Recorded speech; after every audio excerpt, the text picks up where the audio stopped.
Hello there, Kenobi. Right, welcome back to Return of the Nerd. Today's an unboxing. It's the vintage collection. So we're continuing our theme of the 40th anniversary for the Return of the Jedi. This is my first ever Walker, my first one. And so what I'm going to do is get this guy opened up. I'll show you how it's been packaged, and then we're going to take him to the park like we did last time. Yeah, I got one of these guys. I went shopping the other day. I got myself an ATST driver on a card back. That's cool. He's going to go in here.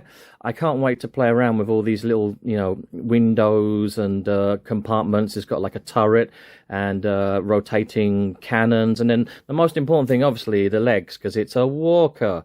And I have heard from my fellow collectors that this actually is really hard to stand up. It's got spindly, thin legs. It's top heavy, and the feet are not that strong. So we'll take it to the park and we'll have a go. If you remember in the last video, we talked about the Endor bunker, right? And we did a photo shoot. That was really cool outside. And we also opened up the speeder bike. So without further ado, what I'm going to do is I'm going to take this guy to another location and I'm going to open him up and we're going to get all the pieces out for you. Okay, let's do that now.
Out of the box, we put him all together. He has a lot of pieces.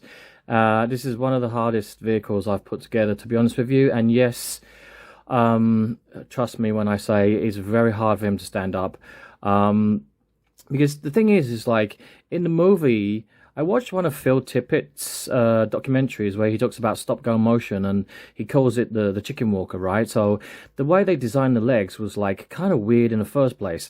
And he said that like there was this one scene with the logs, where the Ewoks, they managed to destroy one of these ATST walkers. He said just that one little sequence took him about a month because of the legs. So if you got him nice and low, and then it's okay, I think. But as soon as you try to raise the leg, so it's like he's slightly, like this turret here is higher, and his face, like this section is pointing down and it's shooting at some Ewoks, that's when things start to go all wobbly and go wrong and he falls down. Yeah, so it's this design here, like, I mean, it looks good, right? But that doesn't mean, like, if you look at it from a mechanical, like a biomechanical point of view, it's not a good design. So because I had him in like a lot of different positions, but a lot of them were actually wrong, and they weren't the same as. I had to go back and watch clips of the movies, and I was like, wait a minute, that's not right. So this knee joint, this is actually the knee. The knee is like behind him at his bum, at his ass, okay? So, yeah. But then there are, like, you can do this too, right? I mean, this is not how it should be, but, like, if you bent it this way, and then you actually brought that forwards. Let's have a look here. Because, like, this thing can be manipulated. You know, it's double jointed, right? I mean, so, and in the movie it's double jointed as well, which is what I don't understand. Like when this thing falls over and the Ewoks are like, yeah, yippee, the legs are all double jointed. So it kind of, I know it looks really weird. Now it doesn't look like a chicken. It looks like this is a human leg, right? So now he's squatting and having a poop. So I had him in this position as well. And I was playing around with it, and it's also difficult in this position as well to get it to stand up. I mean, look, there you go. And I mean, it just depends on you. I don't know, like you want it to be movie accurate. I don't know. I would imagine that do they only walk in one specific way with the knee joint like this way? So. That's weird. But anyway, yeah, it does stand up, but just you're not going to get it into like too many like different exciting action poses.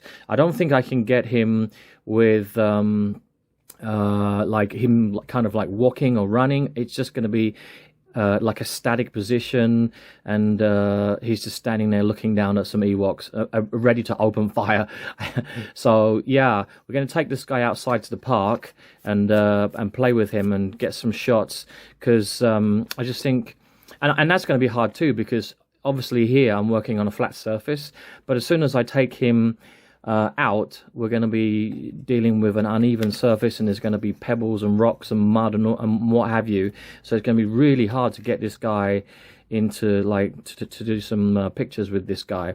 Anyway, but like the inside is really cool.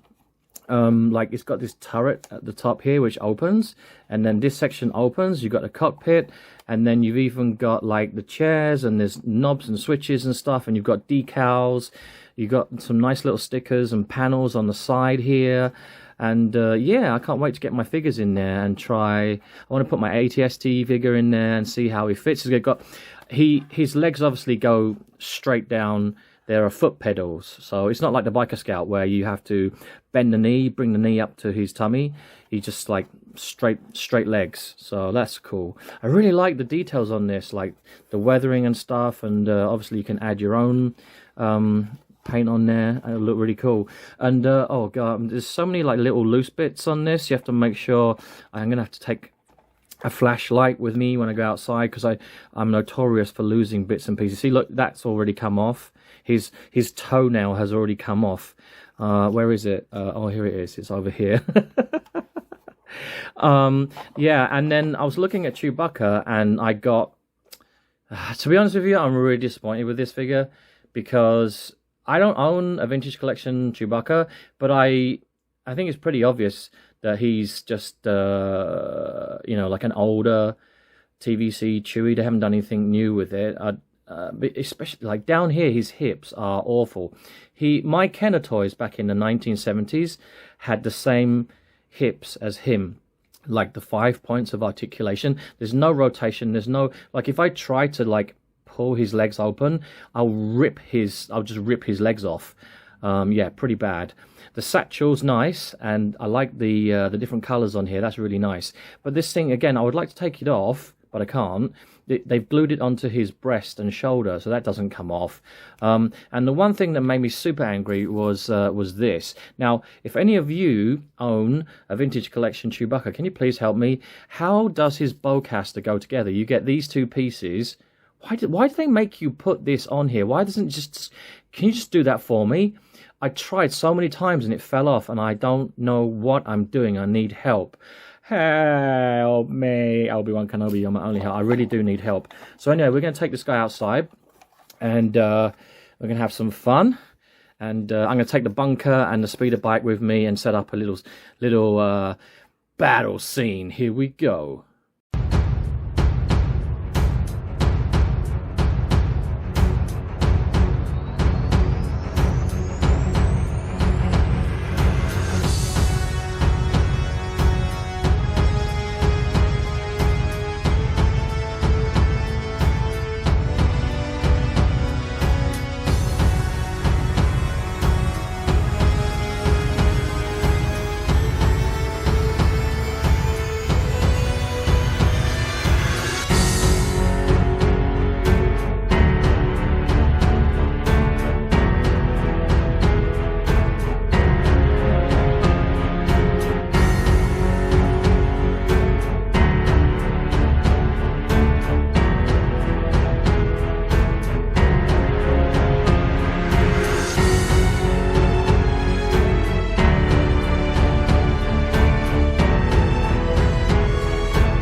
What else can I say about this vehicle? Yeah, I do like the windows that open. It's got these hatches, you can see inside, and these railings at the top, they come off, so that comes off, and this side they'll come off too. And when you're posing your figure, like with the ATST driver or Chewie, you can have them holding, for your toy photography, have them holding onto the rail guard. I think that's what it's there for, isn't it? So you can see I got him inside. He fits perfectly. I would imagine Chewbacca does not fit. He's too tall. So any figure which is taller than the driver is just not going to fit. And yeah, you can have him, like, put him in some cool, like, position where his hands are actually holding one of the gear sticks or the knobs, or he looks like he's busy doing something. Yeah, that was pretty cool, and I love this figure. Let me just get this out, because he's based off of the director for the Return of the Jedi, Richard Marquand, and sadly, you know, a couple of years after that movie, he passed away. But it's got a good likeness on the face. Nice, I really appreciate that. This is a good figure. So all in all, yeah, I really do like the Walker.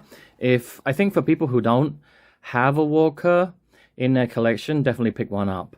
And but I'd imagine the same issues remain with, you know, the legs and the way it's really hard to get it to stand up.